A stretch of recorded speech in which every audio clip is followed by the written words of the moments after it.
अगस्त 21, 2023 को जियो Financial services नाम की कंपनी इंडियन स्टॉक मार्केट्स में लिस्ट हो गई। रिलायंस इंडस्ट्रीज में से डीमर्ज होने के कारण रिलायंस इंडस्ट्रीज के हर एक शेयर होल्डर को 1:1 के रेशियो में इस कंपनी के शेयर्स दिए गए। इस कंपनी का पुराना नाम रिलायंस स्ट्रेटेजिक इन्वेस्टमेंट लिमिटेड था। यह कंपनी प्राइमरीली एनबीएफसी सेगमेंट में ऑपरेट करती थी, लेकिन after listing it is destined to operate in sectors like insurance broking, digital payments, asset management etcetera. Asset management? This reminds us of another news related to Jio Financial Services, which is Jio Financial Services ने एक partnership किया है BlackRock के साथ। BlackRock जो world की largest asset management company है, वो एक बार फिर से इंडिया में आकर असेट मैनेजमेंट बिजनेस करने वाली है। इस चीज का क्या इंप्लीकेशन है? BlackRock के साथ Jio Financial Services का मर्जर और अब Jio Financial Services का listing. What does it hold for Indian investors? Is India going into a bull run? अगर आप जियो फाइनेंशियल सर्विसेज के शेयर्स होल्ड करते हो तो क्या आपको वो होल्ड करने चाहिए या सेल करने चाहिए? क्या आपको जियो फाइनेंशियल सर्विसेज के शेयर्स बाय करने चाहिए? आपके सारे क्वेश्चंस मैं सुन रहा हूं।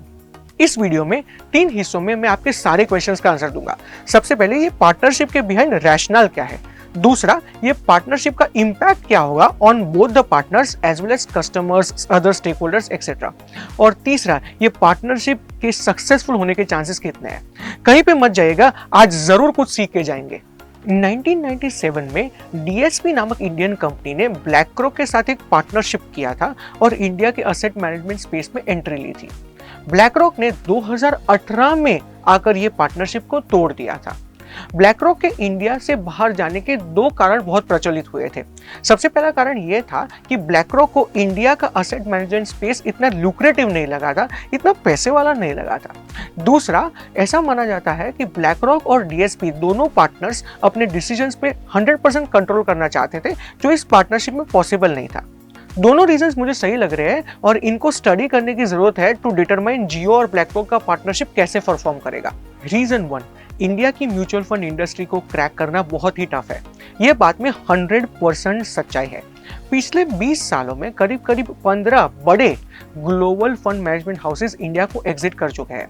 इंडिया का म्यूचुअल फंड इंडस्ट्री का साइज करीब $540 बिलियन है, जबकि यूएस का $26 ट्रिलियन है, मतलब इंडिया से 50 टाइम्स ज्यादा।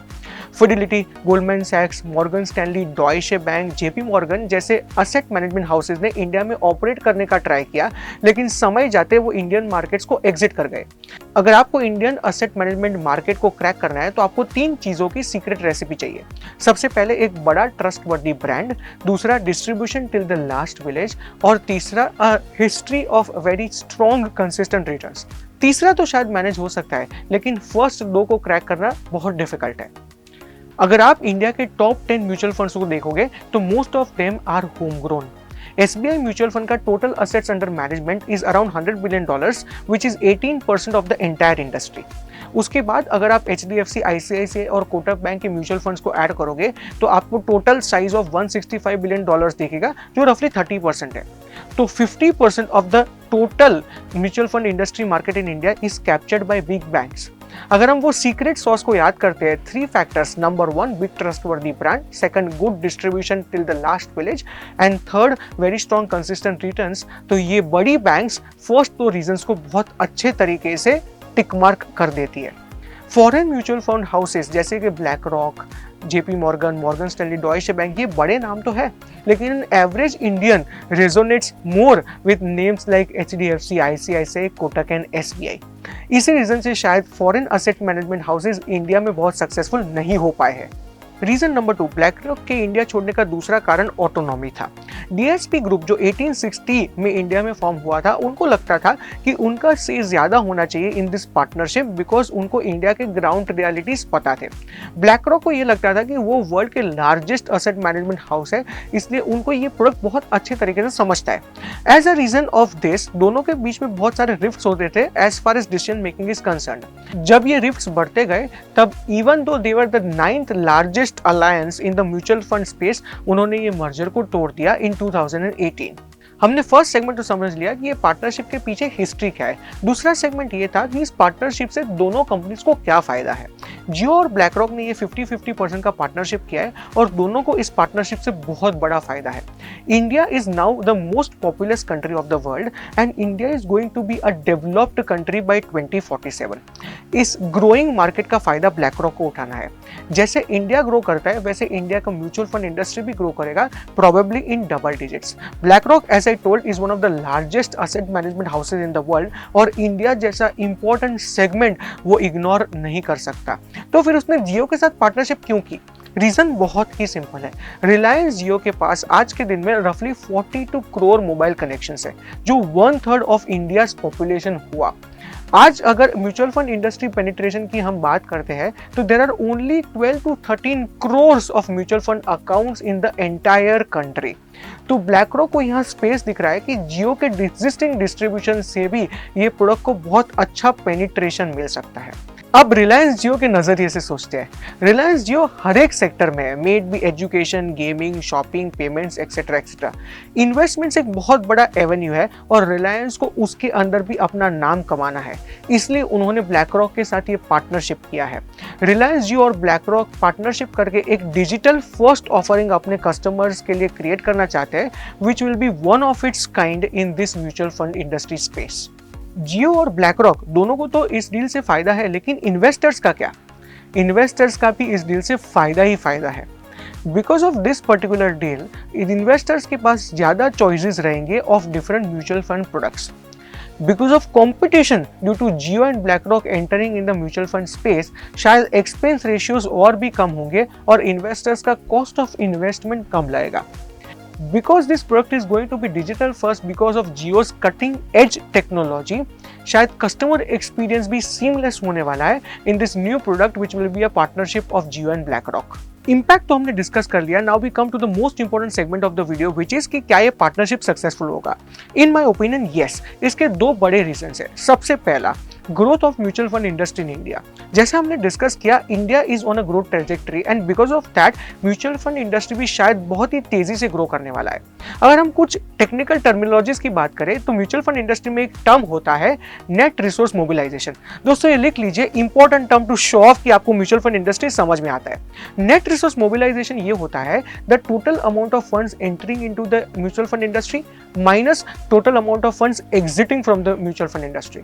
अगर आप लास्ट 11 साल का हिसाब लगाएंगे तो आप ये जान के चौंक जाएंगे कि लास्ट 11 साल में हमेशा net resource mobilisation for Indian mutual fund industry positive रहा है और इसका मीडियन वैल्यू रफली 70,000 करोड़ 70,000 करोड़ रहा है, which is a very good number.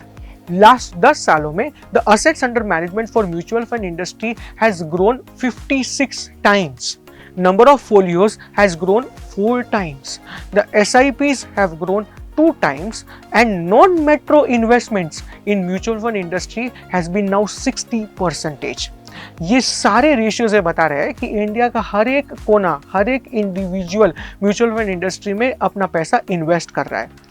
दूसरा reason for success of this partnership is Jio and BlackRock's unique strengths. BlackRock, as we discuss, is the world's largest asset management house. उसके पास वो product expertise है जो Indian markets में बहुत ही successful हो सकती है। Jio, as we discuss, has the best distribution network. वो इंडिया के कोने कोने में फैला हुआ है। आपको ये पता ही है कि एक बेस्ट प्रोडक्ट है, उसको अगर बेस्ट डिस्ट्रीब्यूशन में रखते हो तो वो डेफिनेटली सक्सेसफुल होने वाला है। तो coming to the most awaited part, आपको जियो फाइनेंशियल सर्विसेज के शेयर्स का क्या करना चाहिए। अगर आपके पास रिलायंस इंडस्ट्रीज के शेयर्स थे तो शायद आपको जियो फाइनेंशियल सर्विसेज के शेयर्स मिले होंगे। क्या आपको वो बेचने चाहिए? क्या आपको जाके जियो फाइनेंशियल सर्विसेज के शेयर्स खरीदने चाहिए? मैं इन्वेस्टमेंट एडवाइस तो नहीं दे रहा, पर मैं इतना बता सकता हूँ कि this is very early to decide on that. हमें सारी चीज फंडामेंटली तो ठीक लग रही है, लेकिन एक चीज याद रखना जरूरी है कि डीएसपी और ब्लैक रॉक का पार्टनरशिप सक्सेसफुल नहीं हुआ था। इसलिए इस पर्टिकुलर सिनेरियो में वेट एंड वॉच करना बहुत ही इंपॉर्टेंट है as compare to being greedy. आप मुझे कमेंट सेक्शन में बताइए कि आपका क्या व्यू है जियो और ब्लैक रॉक के फाइनेंशियल पार्टनरशिप के बारे में। क्या ये पार्टनरशिप सक्सेसफुल होगा? अगर आप सोचते हो कि होगा तो 2 रीजंस बताइए, अगर आप सोचते हो कि नहीं होगा तो 1 रीजन बताइए। आपकी सारी कमेंट्स हम पढ़ते हैं। अगर आपको वीडियो बेनिफिशियल लगा हो तो चैनल को सब्सक्राइब कीजिएगा, लाइक कीजिएगा। इस वीडियो को अपने व्हाट्सएप ग्रुप में अपने सारे दोस्तों के साथ, रिलेटिव्स के साथ, बिजनेस पार्टनर्स के साथ शेयर कीजिए, जिससे उनको इंडिया के म्यूचुअल फंड इंडस्ट्री के बारे में और जियो और ब्लैक रॉक के बारे में पता चल पाए। वो आपको पक्का धन्यवाद करेंगे। इस वीडियो को अंत तक देखने के लिए, मेरे साथ रहने के लिए, चैनल को सब्सक्राइब करने के लिए खूब खूब धन्यवाद।